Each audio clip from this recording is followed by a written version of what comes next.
एक समान। बौद्ध धर्म की क्या पहचान। जय भीम जय भीम जय जय जय जय जय भीम। जय भीम जय भीम जय जय जय जय जय भीम। जय भीम जय भीम जय जय जय जय जय भीम। जय भीम जय भीम। बौद्ध धर्म की क्या पहचान। मानव मानव एक समान। बौद्ध धर्म की क्या पहचान। मानव मानव एक समान। बौद्ध धर्म की क्या पहचान। जय भीम जय भीम जय जय जय जय जय भीम। जय भीम जय भीम जय जय जय जय जय भीम। जय भीम जय। तमाम देश की महिलाएं, दलितों, पिछड़ों, आदिवासियों और वंचित समाज के हजारों साल की गुलामी तोड़ने वाले डॉक्टर बाबा साहेब अम्बेडकर जी, बहुजन समाज के सभी संत महापुरुषों के चरणों में नमन करते हुए आदरणीय भिक्षु संघ और सभी दूर दराज से आए हुए साथियों को क्रांतिकारी जय भीम, विनम्र नमो बुधाए। अभी कुछ साथियों ने मेरे नाम का नारा लगाया। मेरा निवेदन है, जब जब व्यक्ति के नाम के नारे लगते हैं आंदोलन पीछे छूट जाता है, तो कृपया नाम का नारा ना लगाएं। हमारे पास विश्व गुरु तथागत भगवान बुद्ध हैं, जिन्होंने पूरे दुनिया को शांति और मानवता का संदेश दिया, समता, स्वतंत्रता, बंधुता और न्याय का संदेश दिया, प्रज्ञाशील, करुणा और मैत्री का मार्ग दिया। तो जिसके पास इतनी बड़ी सांस्कृतिक विरासत बुद्ध के धम्म के रूप में हो, उसको किसी व्यक्ति के नारे की जरूरत नहीं है। जिसके पास डॉक्टर बाबा साहेब अम्बेडकर जी जैसे वीर, दुनिया के सबसे बड़े क्रांतिकारी, न्याय के योद्धा, पूरे दुनिया में सबसे बड़ी क्रांति और हजारों साल की गुलामी तोड़ने वाले डॉक्टर बाबा साहेब अम्बेडकर हो, वहां किसी दूसरे नेता की फोटो की जरूरत नहीं है। डॉक्टर बाबा साहेब अम्बेडकर हमारे नेता है। नारा ही लगाना है तो तथागत भगवान बुद्ध का और डॉक्टर बाबा साहेब अम्बेडकर और अपने महापुरुषों का लगाइए। जब जब हम व्यक्ति का नारा लगाते हैं तो व्यक्ति की गर्दन कट जाती है, व्यक्ति नेता बन जाता है और समाज का आंदोलन पीछे छूट जाता है। यह मेरा निवेदन है, आगे से किसी भी मंच पे कम से कम मेरे नाम का नारा बिल्कुल ना लगाएं।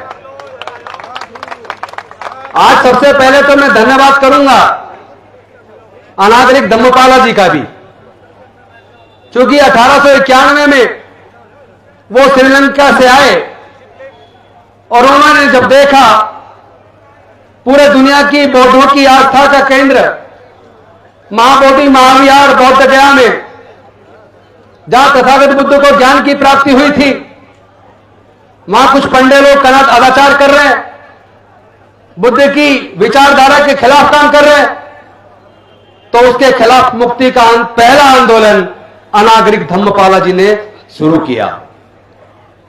महाबोधि सोसाइटी ऑफ इंडिया बनाई। तो हम अगर आज की केवल बात करेंगे तो पीछे के आंदोलन को अगर बात नहीं करेंगे, यह भी अन्याय होगा। क्योंकि भारत में बौद्ध धम्म का प्रचार प्रसार डॉक्टर बाबा साहेब अम्बेडकर जी, उससे पहले भारत में बौद्ध लोग कम थे, विशेष रूप से कलकत्ता में और हिमालयन क्षेत्र में थे। बाकी पूरे देश में ना के बराबर बौद्ध लोग रहे। और इसी वजह से जो 1922 के अंदर कांग्रेस ने राजेंद्र प्रसाद जी के नेतृत्व में कमेटी बनाकर बौद्ध गया के मुद्दे की जांच करी और उसमें जो रिपोर्ट आई, चूंकि उसमें बौद्ध प्रतिनिधि नहीं थे, इसलिए जो बौद्धों के द्वारा मैनेजमेंट का बनना चाहिए था, बौद्धों की जो बात उसमें आनी चाहिए थी, वो पूरी नहीं आ पाई। और 1949 में महाबोधि महाविहार की जो मैनेजमेंट कमेटी उस एक्ट के द्वारा बनी, उस कमेटी के अंदर जो बौद्धों के हाथ में होना चाहिए था, उसमें चार बौद्ध धर्म से अलग हिंदू धर्म के लोगों को डाल दिया गया।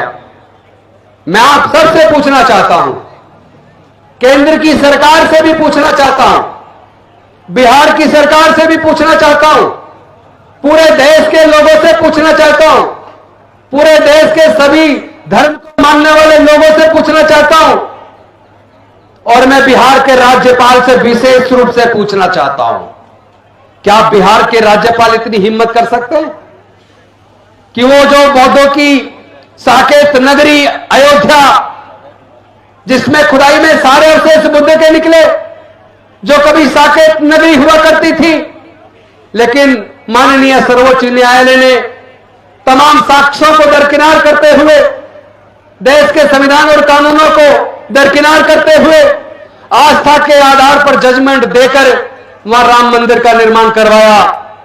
मैं पूछना चाहता हूं राज्यपाल महोदय बिहार से, आरिफ मोहम्मद खान जी से, क्या उनके अंदर इतनी हिम्मत है कि वो जाकर राम मंदिर में मुस्लिम धर्म के पुजारियों के माध्यम से, मौलवियों के माध्यम से वहां नमाज अदा कर सकते हैं? क्या करके दिखाएं? अगर हिम्मत है तो शायद जान भी ना बच पाए, मुकदमा दर्ज हो जाएगा, जेल से बाहर नहीं निकलना दिया जाएगा।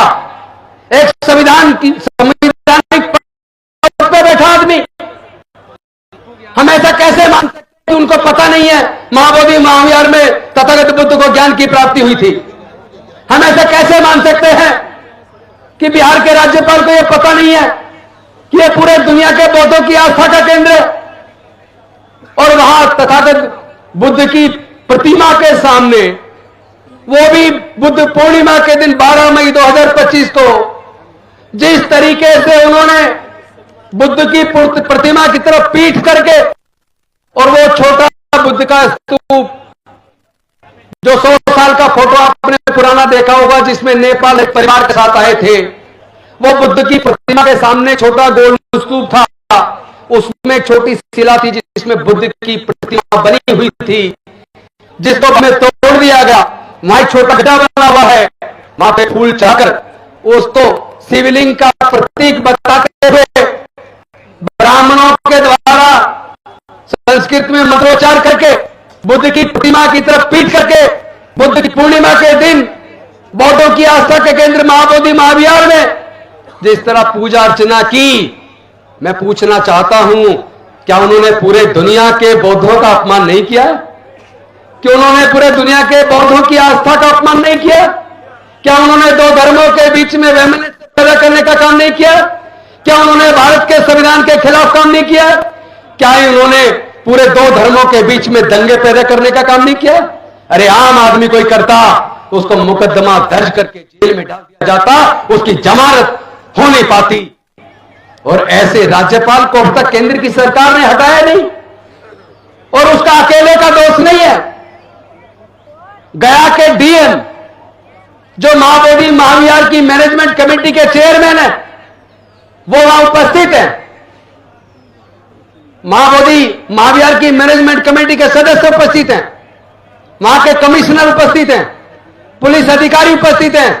उन सब के सामने ये क्राइम हुआ, पूरे दुनिया के बौद्धों की आस्था का अपमान किया। इसको हम बर्दाश्त नहीं कर सकते। देखना यह है, छोटे छोटे मुद्दे पर सर्वोच्च न्यायालय सुमोटो एक्शन लेता है। आज तो पूरे भारत के सर्वोच्च न्यायालय के मुख्य न्यायाधीश बौद्ध हैं, क्या उनको सुमोटो एक्शन नहीं लेना चाहिए? और वो ना ले तो कोई दूसरा सुप्रीम कोर्ट का जज ले, वो भी ना ले तो पटना हाई कोर्ट का जज सुमोटो एक्शन ले। आप अगर बौद्धों की आस्था का अपमान करते हैं तो याद रहिए, आपकी भी आस्था के ऊपर हमले होंगे, आप अकेले पड़ जाएंगे।